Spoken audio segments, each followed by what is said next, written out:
네, 시작하기 전에요. 오늘 제가 드리는 모든 분석은 여러분의 투자 판단을 돕기 위한 참고 자료일 뿐이라는 점 먼저 말씀드립니다. 특정 종목의 매수나 매도를 권유하는 게 절대 아니고요. 아시겠지만 모든 투자의 최종 책임은 투자자 본인에게 있다는 점 다시 한번 꼭 기억해 주시길 바랍니다.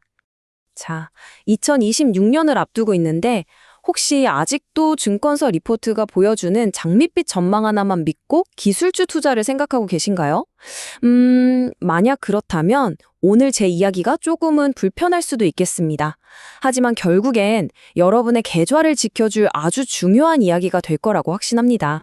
주식으로 세상 이해하기에 오신 걸 환영합니다. 저는 지난 20년간 기관에서 직접 자금을 운영해온 퀀트 전략가입니다. 오늘은요, 국내 한 대형 증권사에서 내놓은 2026년 시장 전망 리포트를 가지고 왔습니다.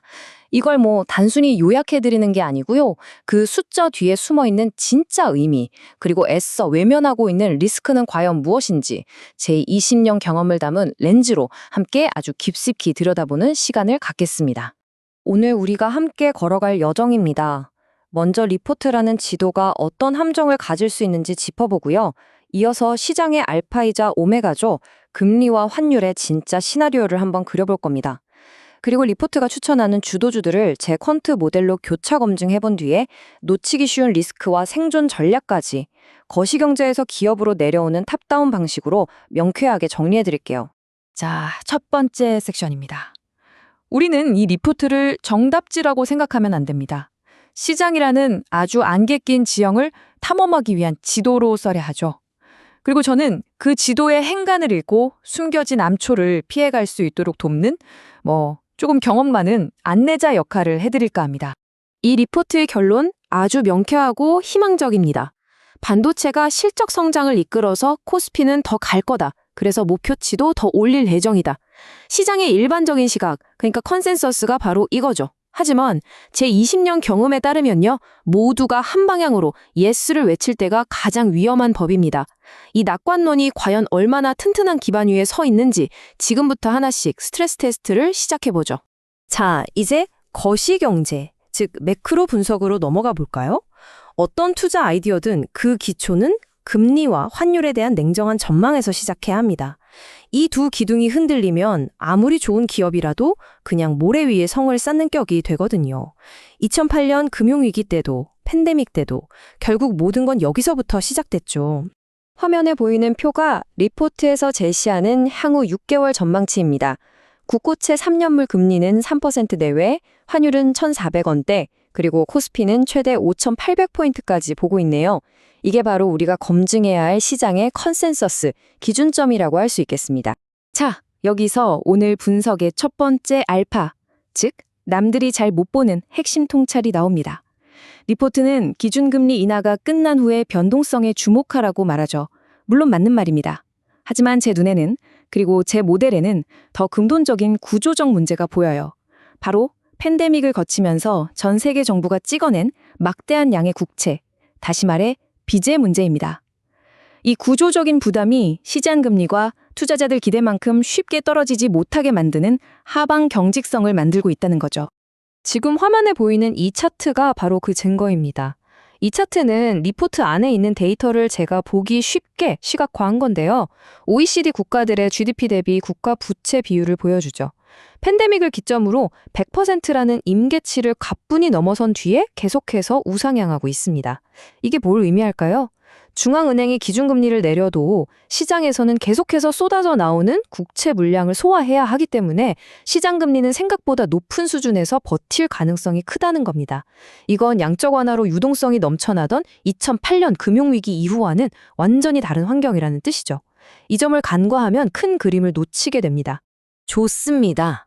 거시경제라는 숲을 봤으니 이제 현미경을 들고 리포트가 추천하는 개별 나무들을 들여다볼 시간입니다.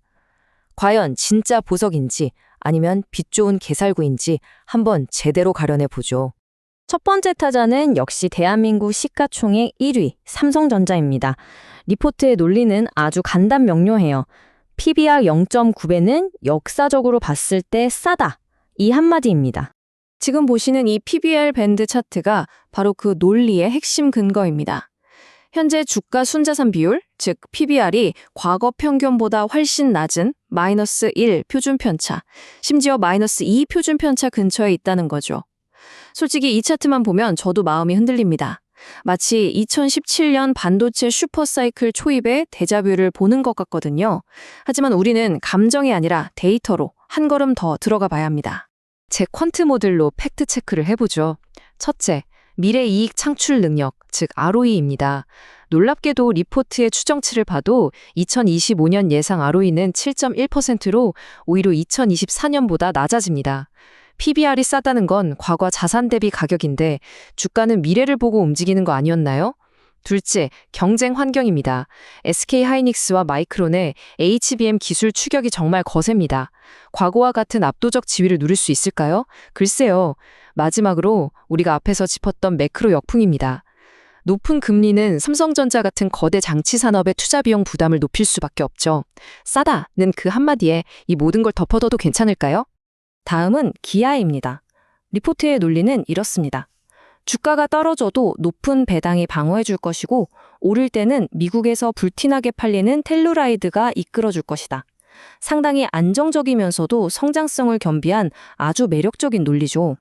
그리고 실제로 데이터를 보면 이 주장은 꽤 설득력이 있습니다.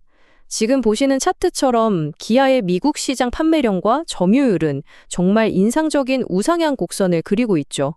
이 부분은 저도 인정합니다. 숫자는 거짓말을 하지 않으니까요. 하지만 여기서도 행간을 읽어야 합니다. 제 모델이 찾아낸 첫 번째 이상 신호는 아이러니하게도 리포트 자체의 데이터에 있었습니다.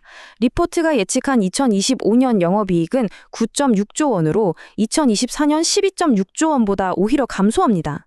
이걸 시장에서는 이익 정점, 즉 피크아웃 우려라고 하죠. 둘째, 환율입니다. 만약 우리가 앞에서 분석한 대로 금리가 높게 유지되고 달러 강세가 이어진다면 괜찮지만 리포트 예측대로 원화가 강세로 간다면 수출 비중이 절대적인 기아의 원화 환산 이익은 줄어들 수밖에 없습니다. 마지막으로 전기차 전환 리스크, 텔루라이드의 눈부신 성공 뒤에 혹시 글로벌 전기차 시장의 성장 둔화라는 그림자가 가려져 있는 건 아닐까요? 마지막으로 카카오를 한번 보죠. 리포트는 AI 에이전트라는 성장 스토리에 큰 기대를 걸고 있습니다. 전 국민이 쓰는 카카오톡에서 AI 혁명이 시작될 거라는 아주 달콤한 꿈입니다. 그 기대감의 근거는 바로 이 데이터입니다. 카카오의 핵심 캐시카우인 톡비즈 매출이 2026년에는 전년 대비 26%나 성장할 거라는 전망이죠. 정말 엄청난 성장세입니다. 이 숫자만 보면 주가가 다시 날아갈 것 같은 흥분이 느껴지기도 해요. 하지만 냉정하게 팩트체크를 해봐야 합니다. 첫째, 수익성. 매출이 저렇게 늘어도 2026년 예상 영업이익률, OPM은 9.2%에 불과합니다. AI에 쏟아붓는 막대한 투자비가 언제쯤 의미 있는 이익으로 돌아올까요? 둘째, 실행 리스크입니다. AI 에이전트라는 꿈이 실제 수익으로 바뀌는 과정의 불확실성을 시장은 너무 낙관적으로 보는 건 아닐까요? 마지막으로 밸류에이션. 2020년 예상 PER이 41.8배입니다. 이 정도면 AI 성공 스토리가 완벽하게 실현된다는 시나리오가 이미 주가에 전부 녹아 있다고 봐야 하지 않을까요? 자칫 잘못하면 꿈을 너무 비싸게 사는 꼴이 될 수 있습니다. 자, 이렇게 개별 종목들을 뜯어보니 어떻습니까? 리포트의 장밋빛 전망 이면에 우리가 반드시 고려해야 할 리스크들이 분명히 보이죠?